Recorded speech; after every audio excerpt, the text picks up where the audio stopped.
Assalamualaikum warahmatullahi wabarakatuh. Saya Handoko SPME, Kasih Pengembangan Mutu GTK pada Cabang Dinas Pendidikan Wilayah Kota Subulu Salam dan Kabupaten Aceh Singkil. Saya dibantu oleh ketiga staf saya. Saya Rina Fitriani SP, tupoksi saya Administrasi Pengembangan Mutu GTK. Saya Afrianti SE, tupoksi saya Perencanaan Program Pengembangan Mutu GTK. Saya Rika Jovita SP, tupoksi saya Pengembangan Analisis Mutu GTK. Target dari pengembangan Mutu GTK: 1. Meningkatkan kualitas dan profesional GTK. 2. Melaksanakan pelayanan yang efisien efektif dengan memanfaatkan IT. Strategi untuk tercapainya target tersebut: 1. Melaksanakan diklat, bimtek, dan pelatihan yang sudah terprogram. Kedua, membuat web pengembangan Mutu GTK. Tujuan dari web pengembangan Mutu GTK adalah: 1. Sebagai wadah bertukar informasi, edukasi, dan berinovasi. Yang kedua, menumbuh dan meningkatkan rasa percaya diri GTK, khususnya guru, untuk berkarya. Harapan kami: 1.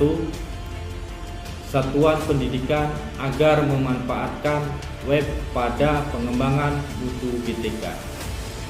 Yang kedua, GTK agar termotivasi untuk berkarya. Yang ketiga, satuan pendidikan nantinya memiliki bank atau showroom kegiatan, aktivitas, atau karya-karya yang dibuat oleh GTK, khususnya guru. Sama-sama kita ketahui, di tahun pembelajaran 2022-2023 kita dituntut untuk melaksanakan implementasi kurikulum merdeka atau IKM. Tuntutan implementasi kurikulum merdeka atau IKM untuk seorang guru adalah: yang pertama, mengajar; yang kedua, belajar; yang ketiga, berkarya. Untuk mendukung program implementasi kurikulum merdeka tersebut, kita dituntut untuk melakukan atau melaksanakan pelatihan secara mandiri. Agar pelaksananya pelatihan secara mandiri, hal yang sederhana untuk saat ini adalah dengan memperbanyak literasi dan memanfaatkan platform Merdeka Mengajar atau PMM.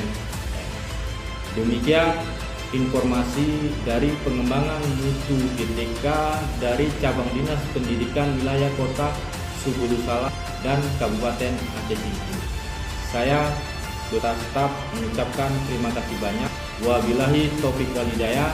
Wassalamualaikum warahmatullahi wabarakatuh.